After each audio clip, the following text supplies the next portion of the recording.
Ndabaramukije amahoro y'Imana mwebwe mwese muko murakurikirana televiziyo ya Buja News. Muri kano kanya tugira tubashikiriza ikiganiro citwa Top 10. Top 10 mukaba muzi ko tubabwira ibintu 10 vya mbere biri ku mwanya, ibintu 10 vya mbere bigezweho. Aba boss tumenyane. Mu kibaza c'icumi rero turahera mu kibaza c'icumi hari uwitwa Janser Huang. Akaba ari umushinwa akaba mu gihugu ca Leta Zunze Ubumwe za Amerika. Akaba ari umuhomme d'affaires, akaba ari umwenjeniyeri electricien, akaba ari n'umudirija entreprise ya Vindia. Akaba afise miliyaridi 118 z'amadolari. Mu kibanza c'icenda hakaba hari uwitwa Steve Ballmer. Akaba aba mu gihugu ca Leta Zunze Ubumwe za Amerika. Akaba ari ancien dirigeant du secteur technique.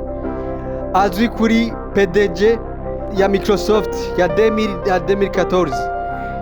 Akaba ari n'umupropriétaire wa NBA. NBA akaba ari ishirahamwe rya basket riteye imbere cyane rizwi kuri basket.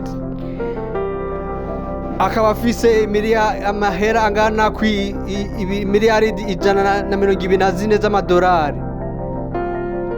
Mu kibanza c'umunani hakaba ari witwa Serge Brin akaba aba mu gihugu ca Leta Zunze Ubumwe za Amerika. Akaba ari umuperezida de société d'Alphabet. Akaba ari umusuperviseur de travaux. Akaba afise imiliyaridi 132 z'amadolari z'abanyamerika. Mu kibanza c'indwi hakaba hari uwitwa Larry Page akaba aba mu gihugu ca Leta Zunze Ubumwe za Amerika. Akaba ari umu-informaticien, akaba ari umuhomme d'affaires muri Amerika, azwi kuri fondateur ya Google iri collabo hamwe na Serge Brin. Akaba afise miliyaridi 143 z'amadolari. Mu kibanza ca gatandatu hari uwitwa Bernard Arnault. Akaba ava mu gihugu ca France. Akaba ari umumiliyarderi wa mbere muri France, ari arateteye kurusha abandi bose abatunzi. Akaba ari umuchef d'entreprise, akaba kandi atwara radio classique. Akaba afise imiliyaridi 154 z'amadolari. Mu kibanza ca gatanu hakaba ari uwitwa Mark Zuckerberg. Akaba aba mu gihugu ca Leta Zunze Ubumwe za Amerika.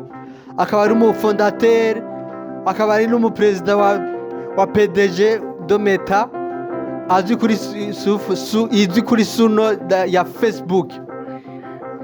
Abantu mukunda Facebook rero mukaba mwumvise uwacreye Facebook. Akaba afise imiliyaridi 158 z'amadolari. Mu kibanza ca kane hari uwitwa Warren Buffett. Akaba aba mu gihugu ca Leta Zunze Ubumwe za Amerika. Akaba ari umuhomme d'affaires muri Amerika. Akaba ari n'umu-investisseur. Akaba afise amahera angana imiliyaridi 163 z'amadolari z'abanyamerika. Mu kibanza ca gatatu, nimba imbere yuko ndakubwira uri mu kibanza ca gatatu, gira s'abonner, subscribe na partage nyinshi na j'aime na commentaire nyinshi. Mu kibanza ca gatatu rero hakaba hari uwitwa Larry Ellison. Akaba aba mu gihugu ca Leta Zunze Ubumwe za Amerika. Akaba ari umufondateur wa filme. Abantu mukunda filme, ni umuntu ari celebre cyane, ni umuntu azwi kuri programmation ya Java. Akaba afise amahera angana miliyaridi 210 z'amadolari. Mu kibanza ca kabiri hakaba ari uwitwa Jeff Bezos akaba aba mu gihugu ca Leta Zunze Ubumwe za Amerika. Akaba ari umu-entrepreneur muri Amerika. Akaba ari n'umudirija wa Amazon. Ku bantu bari bazi Amazon ntibatari bazi umudirija wa Jeff Bezos. Akaba afise amahera angana imiliyaridi amajana 233 z'amadolari. Mu kibanza cya mbere hakaba ari uwitwa Elon Musk. Elon Musk akaba aba mu gihugu cya Leta Zunze Ubumwe za Amerika, akaba bavuga yuko ari l'homme qui invente notre futur ku isi yose. Akaba ari umuntu ya crée une voiture électrique, akaba n'umuntu kandi azokrea train inyaruka ikanganya nk'indege.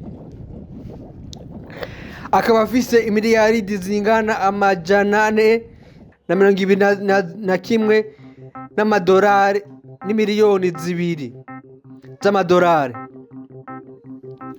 Nkaba ndabakengurukiye mwebwe mwese mwariko murakurikirana televiziyo ya Buja News. Wari kuri mikro yari Yves Mike Niyongabo aka Sheri w'abana aka Dr. Love aka Mtama w'ubuki. Nkaba ndababwiye Imana ibahezagire. Peace.